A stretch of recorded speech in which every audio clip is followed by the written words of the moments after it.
there's still a piece of that your property that water line runs through. So, that's where, when we talk to Larry, some of it is on personal property, and we've looked at those maps as a commission. We've looked at where he's looking to move, and that's some of the biggest problems is, the water lines are not on an easement, it actually runs through somebody's side yard or backyard. So, we have looked at all that, and those are available for you. Peter? Okay, guys, I think you've done a great job so far. Let me just say that, because of course with the questions it sounds like you're not. I think this is fantastic. I think all of us in here, we all feel the need of this. I think we all know that we need new roads, we need better water, we need better everything. So I don't think we have an argument about the need. I think we all know we need this. And we don't understand why it hasn't been done before. No one understands it. We need it, for all the reasons you have stated. I think some of the doubts some of us had is that we feel the unfairness, that we just see that the taxpayers, which is like 38%, whatever you said, we have to foot the bill, we have to pay it all. The lady put it up, and I agree with that. It feels kind of unfair that you just say that all other things are not legal. There's no other way we can do it. And I'm curious, this is just my question. What is the legal restriction as to why we cannot have an assessment per square footage frontage of each building in the city? I don't know. I just want to hear it. If you have good reason, tell me it's not allowed in the States. That's fine with me, and another reason. Okay, Mike's going to talk to the legal piece of it. But one problem I have with an assessment is I'm going to assess you, I'm going to assess you, and I'm going to assess you. You decide you're not going to pay the assessment. Judy might pay it late, and you pay on time. How are we going to do any of these projects when we still don't have the money? That's my biggest problem with the assessments. Set aside the other. The assessment does not guarantee that everyone is going to pay into it, because just like you pay your taxes, just like you choose to fix your broken roof, there's nothing that guarantees that you're going to pay into that assessment. And then Mike, if you want to talk. The other types of funding mechanisms available to cities that aren't necessarily to roads is a revenue bond. People ask, why not revenue bonds? That implies there's a revenue stream. You can do that if you're having a utility, you're charging an amount for a service or good that you're supplying. If we had toll roads, it would be easier for us to do revenue bonds. So that's off the table. To do an assessment, what we found is, and we've drilled the attorneys, and we've drilled the bond folks, and I've had meetings about this, you can come up with, and I think you mentioned like a water line assessment that runs so many feet. It's fairly easy to calculate water running through a line, so many feet frontage on your house. It has sort of a definable cost that you can associate with your property. Now let's back up and talk about a roadway. Trying to find a fair, formulaic way to approach all the various kinds of properties, all the different kind of uses on those properties, and then all the shared uses like intersections, commercial areas. You have now created really an impossible way to create a property-specific assessment, because you have to determine what roads you're using to and from your house, how you share the cost of an intersection, and how, if you're near commercial areas, how do you rate an assessment against Publix versus an assessment against, the tax shop across the street. Practicality is, it's impossible to come up with a formula in this city to do a fair assessment, and also, more importantly, assessment that won't get challenged. Does that make sense? It's not like a water line. Does it have to be on the value added to the property? It has to be on the cost of the improvement associated to your property. And with a water line, it's very simple. It's very simple.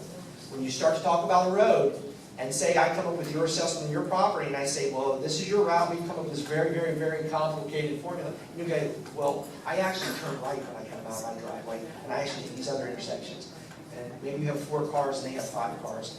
And it's just becomes a mind-boggling, complicated formula that cities haven't used. Straight shots where you've got a simple, identifiable cost like a water line, That's how you use assessments. So what's left? It's a general obligation bond. That's what cities have traditionally used to get into these types of infrastructure costs. And it's something that is more importantly voted on. None of those other ones are voted on.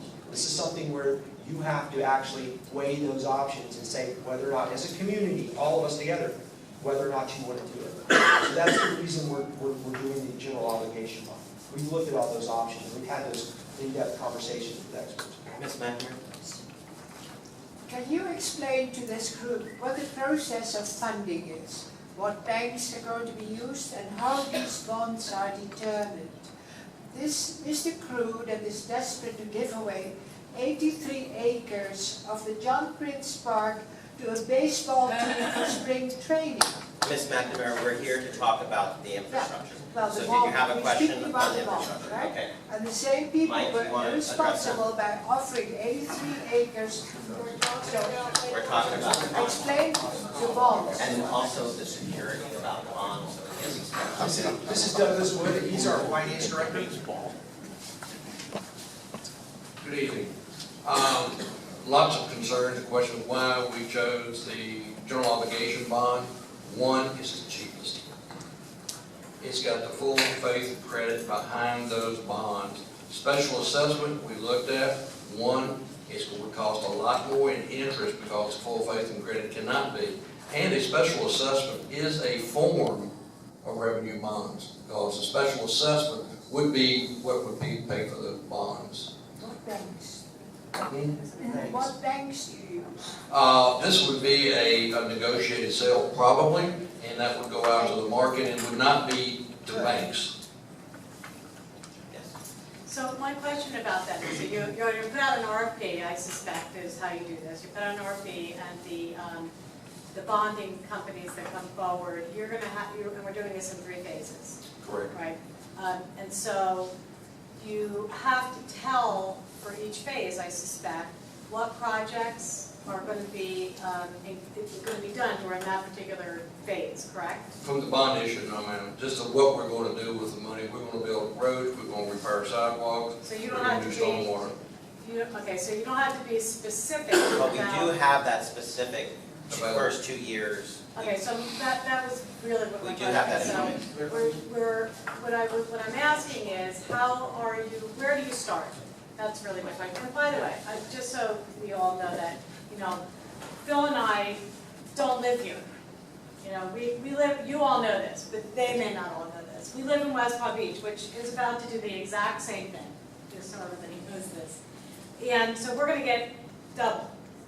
We'll be paying this assessment in West Palm, but here, we're paying a much higher fee because we have commercial property. I'm 100% for this. I know that my value in my property has gone up just by the things that we've done, which is painting and cleaning and working. So I know that this is our life's, this is our nest egg in Lake Worth. And we feel very secure, and I feel like this is very important. We feel very secure about making this investment in the city at this time because we have such a stable government for the first time in a very long time. And quite frankly, the best thing in probably South Florida. So, and that has a lot to do with it because we have to depend on you to make all the right decisions about how this money is spent and be the stewards of it. So You're making me blush. Now stop. Real quick, this answers your question. This is the slide of the breakdown. Those are the breakdowns. I think that's a great question on how this would proceed.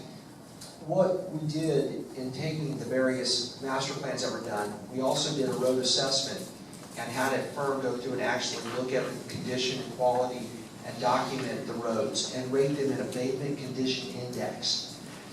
That was then listed by all the roads on their condition and how they needed repair. We went through the road list that said, from this rating down, it's a complete tear-up. This is a complete tear-up. It needs to start over. We cross-referenced those projects with the water, sewer, drainage master plans so that we do it once and do it right. So we're going to tear those up as the new road projects. And that was created with empirical data based on doing the worst first. And that's the first year's master plan projects. So as it goes through the years, we're doing that first years based on the empirical data and ranking of those streets. And they'll be designed and done through the 5 years. Now concurrently with that, milling and resurfacing is a lot easier project to do. And we want to get those and start to do those 3 years of those projects and on top of those. Along with doing the infrastructure work at Boutwell Road for the Park of Commerce. So you're going to see a lot of things happening across the city, logistically, and how the two types of projects are happening. We want to be very conscientious of the impacts on neighborhoods and such. But you should see a tremendous quick turn over 5 years on all these roads. But they're based on empirical data, not on this district or that district. It was on the rankings. Does that help? It does. Can I just say one other thing? So 8.7 million is the first year of Park of Commerce, is that what the? This is total. But, so that 8.7 is not in the first year, it's for the, no, because it goes all Oh, the way there it is, down. I'm sorry, yes, you're correct, you're So correct. you're gonna invest in the Park of Commerce immediately, which would probably give us a big tax return quicker as well. Is that what you're thinking? The intent is, and here's an unfortunate thing, like the Business Development Board, Kelly Smallridge calls me on the phone and says, Mike, I have a project, and they always have a code name, need 10 acres shovel ready. They want to be in Central County. There isn't a piece of property that I can point them to, because shovel ready now means they're ready to pull the permits and go. The infrastructure has never been done there. The city has talked about it for 15, 16, 20 years. This is the first time we've actually gone through, we're getting the right-of-way worked out, working with the county in partnership, and this is something that could happen fairly quickly. Why it's important to you to get the Park of Commerce finished is tax base one. Industrial property, for every dollar they spend in tax money, they only require almost 40 cents back in services. So it's a net subsidizer of the tax base and cost of the city. Secondly, this is an area that has suffered dramatically with a lack of jobs. And this could be a tremendous job creator, good jobs, in an area that needs them greatly. Phil? I have a question on the stormwater part of it. About 1.5 years ago, I was on the visioning committee for, they were talking about a stormwater assessment. Does this nullify that now? I mean, is the city still talking about that assessment, or are we going to? The stormwater costs that you see here are actually being paid for out of that stormwater fund. It's not part of the 63. That's correct, okay. That's like the utility fund. That money's already at hand to do those projects. So it's not part of what we're asking to borrow for the roads. Does that help? But I thought there was some stormwater. There is. Oh, okay. That money is through that fund and that assessment that you're talking about. Talk briefly about the money we're bringing to the table, maybe that.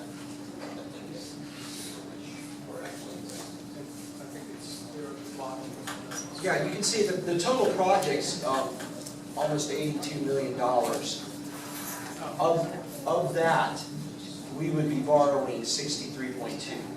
So there's money, some money in the utility funds to do some of the work that we're talking about, the whole project, that's not, we're not asking to borrow. Does that make sense? Yes? Okay. Yes. Yeah, I have a couple of concerns. One is that, I don't think that, I worked in real estate lending, and I used to see real estate appraisals, and there really isn't anything on a real estate appraisal in terms of value of a house that says anything about the streets. So, I'm not saying that fixing the streets, the sewers is a bad idea, but I think it's misleading to imply that that will have a direct effect on the value of properties. It may, or it may not. So many things affect the value of property. That's just one small thing. A lot of things affect it, like how much litter there is in the neighborhood. We could probably pass a plastic bag ban and improve the value of properties around the stores. People would see less litter. It would look like a nicer neighborhood. If we had more trees, people would see more trees. That actually increases the property of the neighborhood. So I think that we should be honest and say it may increase the value of properties, but it may not. We just don't know. The value of properties is controlled by so many things.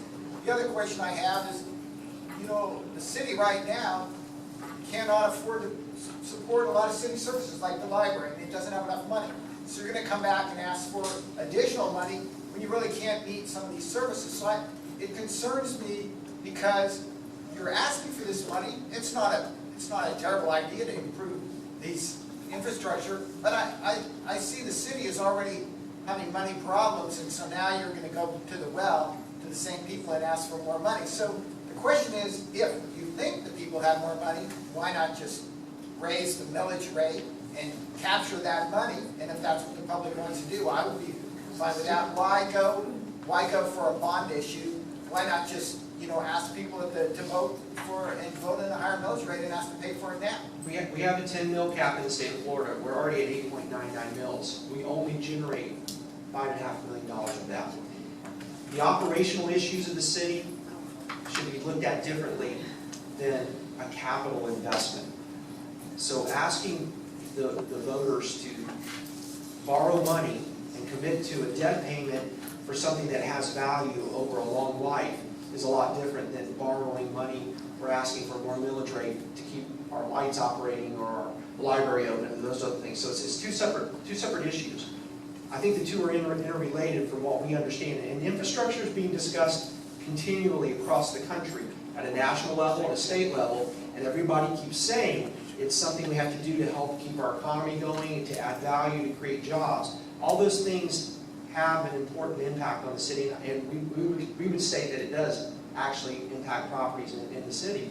But it will be the thing, as we invest in that, we'll see a higher rate of return on what we get for our operational funds and the millage rate on that side. And here's something, a good point that Commissioner Maxwell just said. If the valuation base grows, we were talking about your share, your millage rate dropping for what the debt would be. But long term, we would hope to get to a point in this community where the millage rate to run the city starts to come down. I just don't think scientifically that it's again. You're absolutely, there's not a scientific study, but when you have dirt roads, you have properties with no fire hydrant, you're never going to see them develop or get on the tax rolls, or people come in there want to invest money in them. I think there's a good case for that.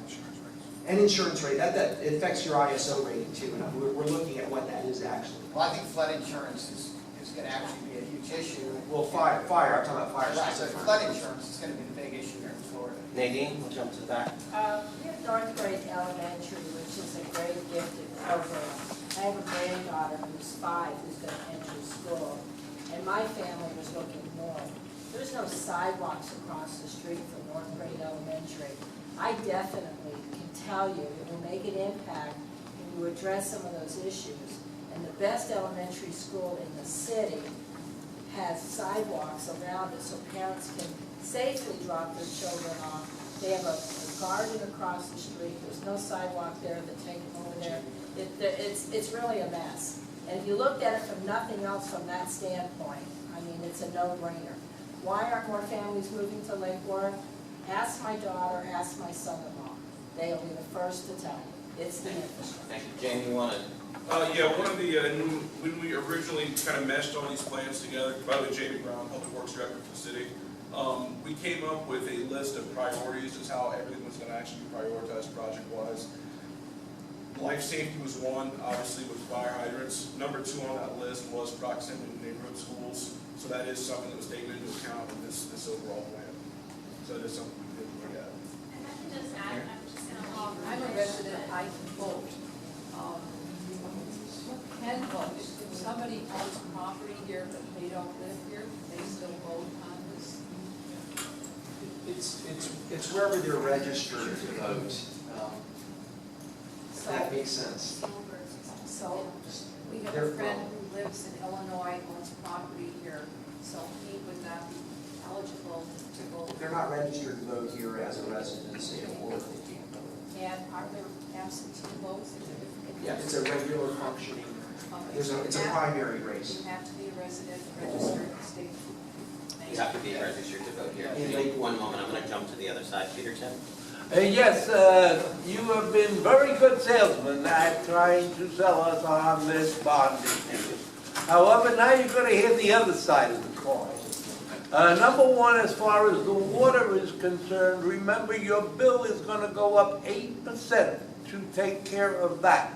It is outside of the money for the roads. Nextly, a lot of people have talked about how much it's gonna cost. Well, the actual cost, and it's down here in very, very fine print. It says with the cost of borrowing 5.50%, the total payback will be $1,092,000. So yes, we'll be paying back $1 billion on the 60 million that we're borrowing. I find this to be very, very high. Number two is that That's what I want to who know. knows whether we're going to get everything that we are being promised for this money. The city of Lake Worth has never come in under budget. We have always had cost overruns. Mr. Tim, I got your question because you've asked at every meeting. And we've told you at every meeting, but we'll be happy to share that with you. We understand the trust level. We are your new commission and your new mayor. We understand the trust level because we were right where you were. That's why we all got involved. We did not trust either. We have set this up to where there is no way anyone coming in behind us can spend this money on anything else other than what this obligation bond calls for. And I'll turn that over to you, and you can finish that. I would like to make a correction to Mr. Tim's numbers. He gave the debt as $1 billion. That's the assessed value, the $1,092,000. That's not what the debt's going to cost. What is the debt? The debt's $63.5 million. Now, the worst case scenario is about twice that, a little over twice that. Now, as assessed value goes up, and as the tax rate, millage rate would go down, which would mean we would be using less. And if it gets good enough, we can always take a 30-year debt, one of those three issues, and reduce it to 20 or 25 years. There's nothing that says we have to do it in 30 years. That's just what we're presenting now is, basically the most conservative method we can do right now. I believe I was interrupted. We were looking for the question. If you have a question, we'll take it. Do you have a question? Another question? Yes. You were just making statements. Well, I was clarifying what was said. And But we will go on. And we just fixed that. The only way I will vote for this is if we take a section of our town, well, we have 4 sections, one section and do it. Give them their $25 million. And then why don't we see how they do on the next section? Okay, people, this is what we're trying, Mr. Tim, that's not a question, this is what we're trying to keep it calm. Mr. Tim, I had this conversation with you, and I asked what district that you wanted done first. And you replied to me that you would like your district done first because you pay more taxes. That's exactly what you said. So, moving on, Marcia, do you have a question? Could we just clarify a couple of things? Number one, the finance director, maybe you could be more specific. Okay, so on average, most cities have some sort of debt that they're carrying along the years, correct? Most cities do. Could you let them know how much debt this city's carrying currently? In the governmental fund or general Well, how fund, many zero. loans do we have out? Zero. We have nothing out there. Okay, so for us to borrow We something. do have some water, sewer, and electric debt, but that has nothing to do with the subject. So for this city to carry some debt, it would be normal for most cities to carry on through the years. Correct. Okay. Number two, where would you rate our city's, our risk, when we go off for our bonds, where will our interest rate be based on our risk? We're projecting today a interest rate of 5.50%. And how would that rate, I'm sorry, how would that rate compare to most cities? Well, in all honesty, the city's finances are not in the best of shape, as you all know, so we're going to pay a little bit of a penalty because of that. But we're not as great a risk as many other cities, including in this county, correct? Some, Okay. we're better than some and worse than others. Okay. Now, can I ask Jamie Brown? Jamie, if we don't do something about these roads, correct me if I'm wrong, I believe it's 54 or 57%. You rated, I believe we have 5 categories of how these roads currently are. From absolute devastation or non-existent to the best and most pristine that really don't need much, maybe some striping. Okay? The roads that are totally devastated, that absolutely or non-existent, what's the percentage of those alone that need to be completely redone? Well, that was the PCI, the pavement condition index that the city manager mentioned a little while ago. Okay. Basically, every single road in the city was surveyed and analyzed. Right? If it had a rating of 55 or below, that was a complete tear up. Milling and resurfacing would not have done anything to that road, so it needs to be completely torn up, which is the roads that we're looking at addressing the water. So it's, most of the roads in this city absolutely must be redone. Absolutely, or very close to it.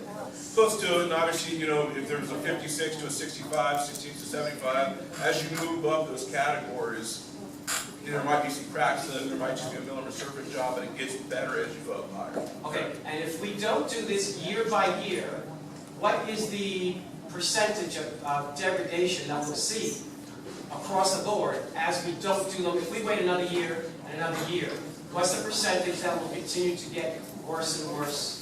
On Worst category. average, based on the PCI rating of the road, say for instance it was rated at 67, you're going to lose 3 to 4 points per year. So if it was a 67 this year, next year it'll probably be around a 64, the following year like a 61. So as it goes on year after year, if you don't address it, you're going to end up paying more 3 years from now to fix that road than you would right now. Okay. So if we wait about another 5 years, you're looking at definitely the majority of these roads must absolutely be totally redone. And now you're looking at, forget the 62 million, you could probably look at close to double it. Okay, Marcia, we're gonna move on. Judy, do you have anything? I just have a question, how are we gonna be assured these funds are gonna go over our projects? Can you talk a little bit? We have several documents that have to be done. One of them is what's called a bond resolution, which will be to the commission on June 3rd. And that is very specific in that it can be used for roadway, stormwater, water and sewer, and basically the neighborhood improvements that you've been hearing about. It cannot be used for anything else. A future commission cannot say, we want to do a park. They're going to have to fund that park. This money cannot be used for that. And we do annually in our financial report, we also disclose what we are doing with the bond coverage. We have to say, are we in compliance each year or not? And what happens if you're not? Uncle Sam, in the form of IRS, could come down upon us. And it has not happened here, but it has happened. I'm gonna jump to the back. Mr. Pickett, did you have a question? No, I No, that's like your hand up. Okay, well, I'm trying to give a fair share. All the way in the back. All the way back. Hi, my name's Lisa Merrick, I work for the county actually, and I live across the street. I've lived there for 20 years. And are any of you familiar with the water and, it was drainage and paving project that was done across the church perimeter about 5 years ago? Were any of you involved in that project? This street, across the street, through the window over there is my street. And it was completely torn up and drainage was redone 5 years ago. The entire street was stripped. And it's, I'll say, one of the finest bit of pavement in the city, I think. Much better than down there, which was resurfaced about 10, 15 years ago, which is awful. But I was hoping that one of you would be familiar with it, so we could explain the entire magnitude